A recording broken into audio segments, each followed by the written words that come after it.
Welcome back ATV morning with Farah में खुशामदीद। अजीब इत्तेफाक है कि शायरी में भी अगर हम देखें ना तो हंसते हुआ जो हमारी मुस्कुराहट है वो हमारे दिल की खुशी की अक्कास होती है, और जो हमारा दांत है उनका ताल्लुक हमारे दिल के साथ बहुत गहरा है। आज वैसे हम अलग अलग भी बात करेंगे और आपको एक ओवरऑल जिसे कहना चाहिए हेल्थ एंड हाइजीन के बारे में गाइडेंस देंगे व्हेन इट कम्स टू हमारी दांतों की सेहत और हमारे दिल की सेहत। क्योंकि मेरे पास जो मौजूद है मेहमान इस वक्त वो प्रोफेसर शीरी जाहिद खान डेंटल सर्जन है। Welcome, thank you for joining. मेरे साथ इस वक्त डॉक्टर शाहिद बशीर मौजूद हैं जो कि कार्डियोलॉजिस्ट हैं एंड मेडिकल स्पेशलिस्ट हैं। Thank you for joining. पहले तो मैं सबसे आपसे जानना चाहूँगी डॉक्टर शीरी कि क्या ताल्लुक है गम डिजीज़ का दिल के अमराज के साथ? कहाँ दांत, कहाँ दिल? अच्छा, ये कॉमनली लोगों को पता नहीं होता। दिल का मसला हो या पेट का मसला हो या कोई और मसला हो जिस्म में, they are very conscious, but दांतों को हमेशा निगलेक्ट किया जाता है। चाहे वो ब्रशिंग हो, चाहे वो गम रिलेटेड इश्यूज हैं, उसको निगलेक्ट किया जाता है। सुस्ती में प्रॉपर ब्रशिंग नहीं होती, प्रॉपर फ्लॉसिंग नहीं होती, उसकी वजह से मुंह के अंदर जो बैक्टीरियल एक्यूमुलेशन होती है, it's the same bacteria which causes endocarditis, जो दिल का एक मेजर मसला है। अब हार्ट अटैक आपका किस वजह से हो रहा है? ब्रशिंग सही नहीं करने से। किस वजह से हो रहा है? फ्लॉसिंग नहीं करने से। सो ये इशू जो है वो काफ़ी ज़्यादा मसले वाला है और कार्डियोलॉजिस्ट को हमें कई दफ़ा रेफ़र भी करना पड़ता है टू चेक के साथ में कोई चीज़ चल तो नहीं रही, क्योंकि इसका प्लाक डेपोजिशन कैलकुलस बहुत ज़्यादा है। सो उसमें definitely the solution is proper cleaning, proper scaling, regular checkups. Prevention is better than cure वाली सिचुएशन है। और इसमें होता ये है कि गम के अंदर आपका जो है, जो प्लाक डिपॉजिट्स होते हैं, खाना रह गया, वो पुराना हो गया, बैक्टीरिया उसको डिकम्पोज करेगा, उसके अंदर मिनरल सलाइवा से आता जाएगा, वो ब्लॉक करते करते वहाँ रुक गया। उसके बाद आपका ब्लीडिंग गम्स का इशू शुरू हो जाता है। जो ही ब्लीडिंग गम का इशू शुरू होता है, साथ ही आपका ब्लड सर्कुलेशन में बैक्टीरिया उल्टी साइड पे ब्लड सर्कुलेशन में चला जाता है। सही। So it just revolves around your body and it infects the heart. So heart का infection इस तरह से वो गम से all the way heart तक पहुंच जाता है। बिल्कुल सही। और ये लोगों को नहीं पता, इससे ब्रेन रिलेटेड इश्यूज भी आ रहे हैं और इन्फेक्शंस भी आ रहे हैं। ब्रेन बैरियर होता है, अच्छा, उसको क्रॉस नहीं होता था। अब कुछ ऐसे केसेस भी आ रहे हैं कि इन्फेक्शन जो है it has passed down all the way to brain as well. So heart का तो very common issue sir would second me कि इनके पास जितने पेशेंट आते होंगे उनके मुंह से वो पेल वो डिपॉजिट्स नजर आ रहे होते होंगे। ये वाकई क्या दिल के जो मसले हैं ये उनके दांत ठीक नहीं होंगे? इसके नाम से अब है ना प्लेक। जो हार्ट में जो क्लॉट बनता है, वो या जो एंडोथीलियम को, जो शरियानों के अंदर एक लाइनिंग होती है आम नाजरीन के लिए, तो वो एंडोथीलियम जो डैमेज होता है तो उसके ऊपर जो बनता है ना कैल्शियम के डिपॉजिट होने से, फैट और फैटी एसिड्स के डिपॉजिट्स होने से जो वो क्लॉट बनता है, तो उसको प्लेक ही कहते हैं। तो ये जो दांत के ऊपर है ये भी प्लेक है, ठीक है ना जी। और इनकी जो इसमें जो वजूहात हैं, इसकी एटियोलॉजी है वो सेम है। असल चीज़ ये है कि that clot dislodged when it went into the brain, it caused the stroke. Exactly. And when it goes to the heart, it causes the ischemic heart disease. या खुदा न खास्ता अगर वो जो coronary arteries है वो अगर 100% बंद हो गई है। अच्छा, इसमें मैं देखो, हाँ देखें, बात ये है कि जो ये जो दांतों वाला प्लेक है ना, ये अकेला इतना ज़्यादा शायद लीथल ना हो, लेकिन हमें ये देखना चाहिए कि इन विच पेशेंट, मेरे पास काफ़ी पेशेंट आते हैं क्योंकि आई एम कार्डियोलॉजिस्ट, तो अब उसमें ये होता है कि एसोसिएटेड जो है ना पीछे जो है और क्या है, मसलन एक पेशेंट है उसको डायबिटीज भी है, ठीक है, अब ये मेजर रिस्क फैक्टर है, उसके साथ उसको ब्लड प्रेशर भी है, ठीक है ना जी, उसके साथ उसका कोलेस्ट्रॉल भी बढ़ा हुआ है, ऊपर से वो स्मोकिंग भी करता है। जब स्मोकिंग करेगा तो उसके टीथ के स्मोकिंग की भी निकोटीन और उसकी सारे जो हैं वो यहाँ, अब देखें स्मोकर का जो टूथ होता है ना वो दूर से पहचाना जाता है जी। वो ब्लैक जो सारी आपकी जो टार उसमें होती है। अब smoking is a major risk factor for heart also, तो वो ये एक बड़ा क्लोजली रिलेटेड है। और ये अब जो नई जो अपडेट्स हो रही हैं, रिसर्चेज हो रही हैं, उनमें ये देखा गया कि जैसे डॉक्टर साहब ने कहा कि endocarditis, what is endocarditis? Endocarditis ये है कि दिल के ऊपर 3 झिल्लियां होती हैं। जो बाहर वाली होती है झिल्ली, उसके अंदर एक जो सेकंड नंबर पे होती है उसको हम कहते हैं एंडोथीलियम, या वो जो है ना जी एंडोकार्डियम, ठीक है ना, जो बाहर होती है उसको एपिकार्डियम, ठीक है, इस तरह वो, तो वो जो लेयर जो है उसके ऊपर जाके बैक्टीरिया जो है वो इन्फेक्शन कर देता है। इन्फेक्शन जब होती है वहाँ से फिर एक ट्रिगर, वो जो नाइडस है वो ट्रिगर हो जाता है, फिर उसमें इन्फेक्शन हो जाती है, इन्फ्लेमेशन हो जाती है। जब इन्फ्लेमेशन होती है तो वो सारा एक वो जो है ना जी डेपोजिशन ऑफ द, उसमें ऑक्सीडाइज्ड एलडीएल जो है that plays a major role, जो अब स्टडी है। देखिए अक्सर आपने देखा होगा वो कहते हैं जी ऑक्सीडेशन हो गई, खासतौर पर कोरोना के दिनों में ये टर्म बड़ी चली थी कि ऑक्सीडाइज्ड एलडीएल हो गया। उसका क्या मतलब है? देखिए जो नॉर्मल ऑक्सीजन है वो O2 हम कहते हैं, ठीक है, जो ऑक्सीडेशन जब हो जाती है तो O3 बन जाता है। वो जो O3 है वो जब एलडीएल के साथ मिलता है that is the main culprit, वो जहां जहां जाएगा तबाही मचा देगा। क्योंकि देखिए टिश्यू के अंदर जो परफ्यूजन होनी है वो तो O2 से होनी है, और अब वो एलडीएल के साथ मिलके एक नाइडस बन गया, वो क्लॉट बन गया। उसने जाके वो जो कैल्शियम डिपॉजिट है, चाहे वो दांत से आया, चाहे वो उसका प्राइमरीली अपने एंडोथेलियल डैमेज था, कोलेस्ट्रॉल की वजह से हुआ है, चाहे हाई ब्लड प्रेशर की वजह से हुआ है, या उसमें जो मेजर रिस्क फैक्टर हैं, जैसे हम कहते हैं कि एक बंदा है उसको फैमिलियल हार्ट डिजीज है, और आजकल फैमिलियल हार्ट डिजीज जो है उसके ऊपर बड़ी रिसर्चेज हो रही है, because it was it in his DNA, ठीक है ना, खानदान से मुंतकिल हुई है। हाँ, अब ये कंसेप्ट चेंज हो गया। अब देखें आप 20 साल के लेकिन बच्चे डॉक्टर को साहब जो डॉक्टर श्री बता रही हैं वो ये कि एक बैक्टीरिया जिसको हम इतना ही वो समझते हैं बेजरर सा, दांतों का मसला है, खून आ रहा है, कोई बात नहीं, can take us to a cardiologist, कि ये जितने कॉम्प्लिकेटेड मसले आप बता रहे हैं इन सारे मसलों में झमेलों में इंसान जो है वो पड़ जाएगा। इसकी मैं मिसाल दूंगा। देखिए आपको पता है रोमैटिक हार्ट डिजीज जी, रोमैटिक फीवर में याद है स्ट्रेप्टोकोकस, वो कहाँ से शुरू होता था? गले से। गले से।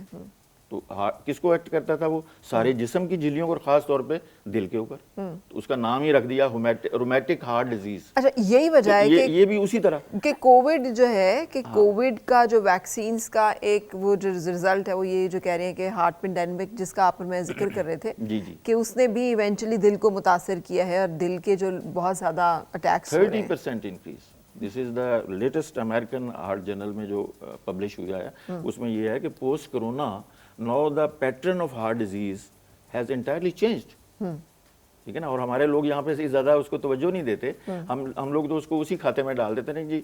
अच्छा देखें, हार्ट की बहुत सारी डिजीजेज हैं, और उनमें जो नई जो पोस्ट कोरोना जो हुआ ना, उसमें सबसे ज्यादा जो हो रही है वो है myocarditis. Myocarditis mean myo mean muscle, carditis mean inflammation of the that lining. तो जब वो मायोकार्डाइटिस हो जाएगी तो आम जो इस्केमिक हार्ट डिजीज वाली जो ट्रीटमेंट हम ट्रेडिशनल दे रहे होते हैं, नाइट्रेट्स, कैल्शियम चैनल बुलाकर, ये वो तो उसके ऊपर असर ही नहीं कर रहे। Myocarditis needs antibiotic, myocarditis needs its own treatment. उसमें हम लोग उसमें क्योंकि एरिथमिया स्टार्ट हो जाते हैं। जब मायोकार्डाइटिस होएगी तो आपका जो हार्ट रिदम है दैट वुड अफेक्ट, क्योंकि वो जो कंडक्शन सिस्टम है हार्ट के अंदर, एसए नोड और जो है हमारी जो कंडक्शन सिस्टम है सारा, वो क्या होगा उसके अंदर रिदमियास। अच्छा, तो आपके ख्याल में पता नहीं चल रहा जी। इसमें मैं ऐड करूंगी कि जो सर ने कहा ना कि मायोकार्डाइटिस का बड़ा प्रॉब्लम है, हम कुछ दवाइयाँ देते हैं, उसका बड़ा रेयर साइड इफेक्ट होता था कि कभी फीमेल्स में आपका ये रिदमिया जिसको कहते हैं दिल बैठ जाना, रुकना, लगता है जैसे हार्ट बीट स्किप हो गई है, तो रुक रुक के चलना, वो हम कोविड से पहले दिया करते थे वो वाली एंटीबायोटिक। कोविड के बाद मैंने जब कभी किसी को दी, I always got a call कि जी मेरा तो ऐसे लगता है दिल बीच में बंद होता है फिर चलता है।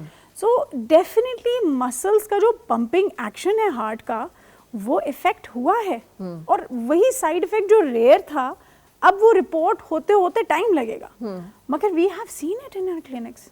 और दूसरी इन्होंने बात की कि मल्टीपल फैक्टर्स होते हैं डेंटल के, जिसकी वजह से और भी फैक्टर्स होते हैं। अब आपको इंटरेस्टिंग बात बताऊं कि जितने फैक्टर्स हार्ट की डिजीजेस कॉज करते हैं वो सारे फैक्टर्स ओरल डिजीजेस भी कॉज करते हैं। Really?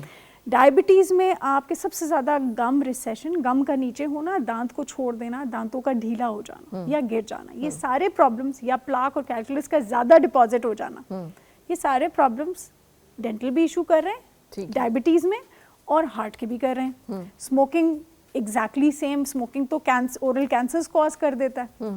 फिर आपकी कोई भी ऐसी कंडीशन जिसमें आपकी इम्यूनिटी लो है, आपका आयरन लेवल कम है, ऑक्सीजन लेवल कम है, आपकी ऑक्सीडेशन यहाँ की मतलब ऑक्सीजनेशन नहीं होगी तो टिश्यू ख़राब होना शुरू हो जाएगा। वो ख़राब होना शुरू हो जाएगा तो आपके जो नॉर्मल आपके स्किन पे बैक्टीरिया और फंगाई और ये सारी चीज़ें प्रेजेंट होती हैं, हर वक्त होती हैं, बट वो एक हार्मनी में रह रही होती हैं, वो डिस्टर्ब हो जाती हैं। उसकी वजह से फंगल इन्फेक्शन बहुत होते हैं। सही। फंगल इन्फेक्शन हमारे केस में बहुत इफेक्ट करते हैं, तो हार्ट में भी बहुत प्ले करते हैं रोल। और हमारे केस में अगर फंगल इन्फेक्शन बहुत लंबी देर रह जाए तो वाइट लेजन्स और ये बना देते हैं, वो कैंसर तक ले जाते हैं।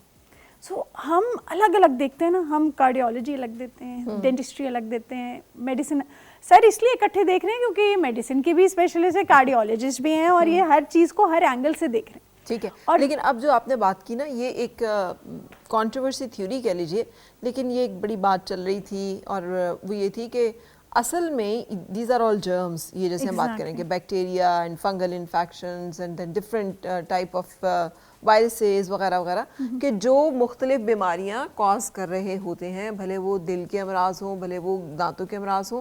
सो एक्चुअली ये सब वो ना नजर आने वाले कीड़े हैं, जरासीम। देखिए पैथोफिजियोलॉजी जो है ना, मैं अगर थोड़ा सा ज़रा, क्योंकि बाज़ मेडिकल टर्मिनोलॉजीज ऐसी हैं जिनका कोई अल्टरनेटिव नहीं है या उनकी ट्रांसलेट, तो बेसिक जो पैथोफिजियोलॉजी है दैट इज सेम जी। The whole body is a unit. हमारे एक सर होते थे, तो वो मुझे याद है, he was a very renowned professor, तो वो हमें कहा करते थे, बेटे always take the whole body in your mind when you treat a patient. ये तो नहीं दिल किसी और का है, दांत किसी और के हैं, गुर्दा किसी और का है, मेरी बात समझ गए, the whole body is a unit. लेकिन डॉक्टर साहब ये बताइए कि अब ये जैसे अब लोग तो अलग अलग जा रहे होते हैं, जैसे उन्होंने जिक्र किया, अब आपके ख्याल में क्या वार्निंग साइंस हैं कि जिसको ले लेना चाहिए, कि सीरियस लेना चाहिए कि ना? देखिए आज मैंने पहले भी आपसे जिक्र किया था कि एक बड़ी, यानी अगर हम कंपाइल करें तो एक उसने रख दिया syndrome. Syndrome is basically defined as a cluster of the diseases, cluster of problems cluster of problems, तो हम सिंड्रोम कह देते हैं। तो एक है सिंड्रोम जिसे हम कहते हैं मेटाबॉलिक सिंड्रोम जी, तो that is the main culprit nowadays. अच्छा जी। और यही चीज़ की वजह से आजकल यंग जनरेशन में सारा कुछ हो रहा है। यानी यूँ समझे कि ये एक जो है ना, एक लफ्ज़ जो है, इसमें सब कुछ आ गया। मेटाबॉलिक, ये क्या है? इसमें देखें 5 पिलर्स हैं इसके। ठीक है। नंबर 1 जो इसमें सबसे ज़्यादा है वो है हमारी ओबेसिटी, ओवरवेट। जब आपकी टमी निकल आए, आपकी हिप वेस्ट रेशो बढ़ जाए, ठीक है। और मर्दों में हम कहते हैं कि मोर देन 35 और औरतों में 30 इंच से ज़्यादा आपकी जो है वो हो जाए, तो ये जो है उसका मतलब है कि ही इज ओबेस। या अगर मेडिकली हम देखें तो BMI if that is more than 18, तो हम कहते हैं कि ये बंदा जो है वो अब थोड़ा सा ओबेसिटी की तरफ जा रहा है। वैसे 18 से 20 तक नॉर्मल है, लेकिन 20 अगर प्लस हो गया BMI तो उसमें हम कहते हैं कि ये ओबीस हो गया। तो सबसे पहला जो क्राइटेरिया, पहला पिलर है सिंड्रोम एक्स का या मेटाबॉलिक सिंड्रोम का, वो क्या है? Number 1 overweight, obesity. सही। Number 2 diabetes. जब आप मोटे हो गए, फैट डिपोजिशन होगी तो आपकी इंसुलिन रेजिस्टेंस हो जाएगी। ठीक है। Insulin resistance is a main culprit nowadays, जिसका नाम ही कोई नहीं लेता। शुगर है, सच क्या है? शुगर तो देखें, blood sugar is a source of energy, glucose जो है, लेकिन कब वो डेंजरस डिजीज बनता है? जब इंसुलिन रेजिस्टेंस हो जाती है। उधर से आपका पैंक्रियाज इंसुलिन शावर कर रहा है आपके खून के अंदर, ऊपर से आप इंसुलिन भी लगा रहे हो मरीज को। This is now a wrong method. मेरी बात समझ ना? तो हमें ये देखना चाहिए, आजकल जो नया क्राइटेरिया वो ये है कि आप फास्टिंग इंसुलिन लेवल कराएं मरीज का। ठीक है। If it is more than certain limits, it means कि ये पेशेंट आपका जो है वो गलत तरफ जा रहा है। इसको मेटाबॉलिक HbA1c नहीं, HbA1c तो है, वो तो टोटल यानी ब्लड शुगर दे ना, वो तो वैलिड है। लेकिन मैं आपको जरा जो ऐसी बात जो हमारे ज़हन में नहीं होती, ठीक है, कि फास्टिंग इंसुलिन टेस्ट भी करवाएं, इंसुलिन करवाएं, ताकि पता चले कि हम मेटाबॉलिक सिंड्रोम की तरफ तो नहीं जा रहे। राइट, 2 चीजें हो गई, BMI आपका बढ़ा हुआ, आपकी ओवरवेट हो गया, नंबर 2 डायबिटीज हो गई, नंबर 3 आपका ट्राइग्लिसराइड लेवल। ठीक है। टोटल कोलेस्ट्रॉल भी है, लेकिन ट्राइग्लिसराइड जो है उसमें, बिकॉज ट्राइग्लिसराइड यूजुअली आपका फेमिलियल होता है। ठीक है। If it is more than 180, तो इसका मतलब ये है कि आप उसी तरफ जा रहे हैं, वो जो सिंड्रोम है उसमें जा रहे हैं। सही। ठीक है ना। चौथा क्या है? चौथा जो है वो ये है कि LDL जो है वो क्या होगा, ज्यादा हो जाएगा, और HDL कम हो जाएगा। ठीक है। ये भी इसी के, यानी HDL लेवल जो है वो कम हो जाएगा आपका। ठीक है ना जी। और सबसे जो बड़ा है उसमें ये है कि आपके जो यूरिन है उसके अंदर प्रोटीन आना शुरू हो जाएगी। प्रोटीन यूरिया बन जाएगा। मेरी बात समझे ना, क्योंकि वो आपकी जो बॉडी का मेटाबॉलिज्म है वो डिस्टर्ब हो गया, तो प्रोटीन यूरिया उसमें वो आ जाता है। आपके रीनल फेलियर की तरफ मरीज जो है वो थोड़ा थोड़ा जाना शुरू, आपके क्रेटिनिन लेवल जो है वो EGFR कम होना शुरू हो जाती है। सही। तो अब ये सारी चीज़ें जो क्लस्टर बन गया, ठीक है ना जी, ओबेसिटी भी आ गई, उसमें डायबिटीज़ भी आ गई, ट्राइग्लिसराइड भी ज़्यादा हो गए, HDL कम हो गया, LDL ज़्यादा हो गया, आपकी प्रोटीन Kidney यूरिया भी भी हो affect गया, तो अब होगी। क्या होगा, ये सारी चीज़ें मिल के जो हैं वो आपके दांतों से लेके हार्ट तक हर चीज़ को अफेक्ट करेंगे। अच्छा, आप भी इसी तरह देखते हैं जब हम कहते हैं डेंटल हाइजीन को, तो उसमें ये फैक्टर्स तो सिर्फ मेरा ख्याल है यहाँ से नीचे तक की बॉडी के लिए या ये ऊपर भी एप्लीकेबल है? बेसिकली हम लोगों का सिखाया ऐसे ही जाता है, पढ़ाया ऐसे ही जाता है कि आपने पूरी हिस्ट्री लेनी है, get to the bottom of the problem. और यही एक रियलिटी है। अगर हम वाकई होलिस्टिकली पेशेंट को देखें तो वी कैन ऑलवेज टेल, मतलब अब मैं मुंह देख के बता देती हूँ कि इसको डायबिटीज़ है, मुंह देख के बता देती हूँ कि इसको साथ में कोई ना कोई इसका या आयरन लेवल लो है, HB लो है, ये मल्टीपल अल्सर्स होना शुरू हो गए हैं, उससे भी हमें पता चल जाता है कि जी इसका ये इशू है। इम्यूनो कॉम्प्रोमाइज कैंसर का पेशेंट डायग्नोसिस नहीं हुए हुए, उनका मुंह हम देखते हैं, पता चल जाता है इम्यूनो कॉम्प्रोमाइज है। अच्छा। ये सारे निशान मुंह में नजर आ रहे होते हैं, और ये सारे किस फॉर्म में होते हैं कि वो दर्द हो रही है, कोई छाला निकल आया है, कोई लंबा 2-3 मंथ से कॉर्नर्स ऑफ जो लिप्स हैं वो ड्राई हैं और वो ठीक ही नहीं होते। जैसे सर ने कहा अभी थोड़ी देर पहले, जब it is such a big sign of vitamin B12 deficiency कि अगर आपके ये होंठों की जो साइड्स हैं, फोलिक एसिड और B6 और B12 B6 एंड B12 जो है, तो इसका मतलब है आपको ये डेफिशिएंसी है, अगर ये ड्राई हो रहे हैं और कट आ रहा है उसमें बार बार और हम इग्नोर कर रहे होते हैं। तो ये सारी चीज़ें, अच्छा सर ने कहा ये होलिस्टिक अप्रोच की क्यों ज़रूरत है। हम I strongly believe in healthy ageing. Ageing एक प्रोसेस है, हम रोक नहीं सकते, मगर हम उसको हेल्दी बना सकते हैं। बिल्कुल सही। और हेल्दी बनाने का यही तरीका है कि हेल्दी लाइफस्टाइल। दांतों में क्या करें कि दांत हमारे जो है, मुझे लग रहा है डॉक्टर साहब तो दिल के अमराज बता रहे हैं कि जल्दी शुरू हो रहे हैं, दांत भी बड़े जल्दी खराब हो रहे हैं, बहुत ज़्यादा। आई मीन बच्चों के न्यू बॉर्न्स के जो दांत हैं वो खराब हो रहे होते हैं, कीड़ा बहुत लग रहा होता है। हर बंदा जो है वो हमें आजकल दिखाई देता है कि उसने वो लगाए हुए हैं, क्या कहते हैं आप, विनेयर्स हैं, कवर्स हैं, वो सारी। असल में ये सारे इश्यूज स्टार्ट से ले लें, मदर डाइट से। वो बच्चे की जब जिस वक्त दांत बन रहे हैं, अगर वो मेटाबॉलिक सिंड्रोम का शिकार है तो उसकी कैल्शियम डिपॉजिट सही तरह कैसे होंगे जो आगे दांत स्ट्रॉन्ग आए।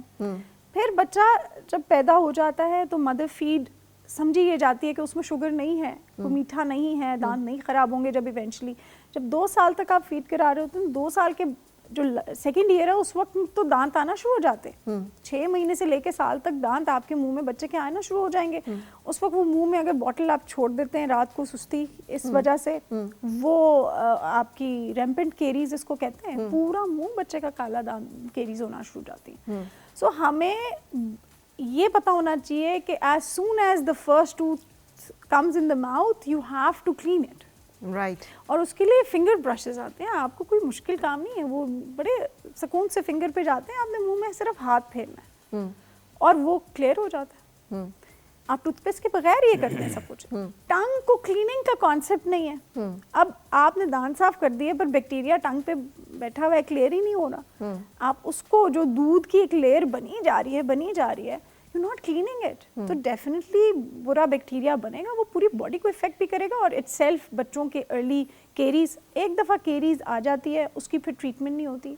6 मंथली इंटरनेशनली तो ज़रूरी है कि आप डेंटल चेकअप 6 मंथली आपने कराना है, स्केलिंग आपने 6 मंथली कराने, once you have teeth, flossing आपने करनी है। ये सारी प्रैक्टिसेस हो नहीं रही, इस वजह से ये चीज़ ख़राब। हाँ, ये ज़रूर है कि हमारे बड़ों से सुनने में आता है कि हम तो ये सब कुछ नहीं भी करते थे तो हमारा तो कोई मसला नहीं। This is true because their diet was better, there lifestyle was better, they were not eating this packet food. और हम सिर्फ शुगर की तरफ जाते हैं। हाँ, ये सब कार्ब्स और packet food they are harming them, और जो जिस वक्त दिल करता है खा रहे हैं, बिल्कुल टाइमिंग्स नहीं है फिक्स। बिल्कुल डॉक्टर श्री, हम यहाँ पे एक ब्रेक ले लेते हैं डॉक्टर साहब, डॉक्टर शाहिद साहब, और हम वापस आएंगे ब्रेक से। हम कंटिन्यू करेंगे आज अपनी इस कॉम्बो गुफ्तगू को, जिसमें हम कोशिश कर रहे हैं कि आपको डेंटल एंड कार्डियक दोनों के बारे में इंफॉर्मेशन जो है वो इकट्ठी मिल जाए। सो एक ब्रेक के लिए रुकते हैं और फिर आपसे मुलाकात।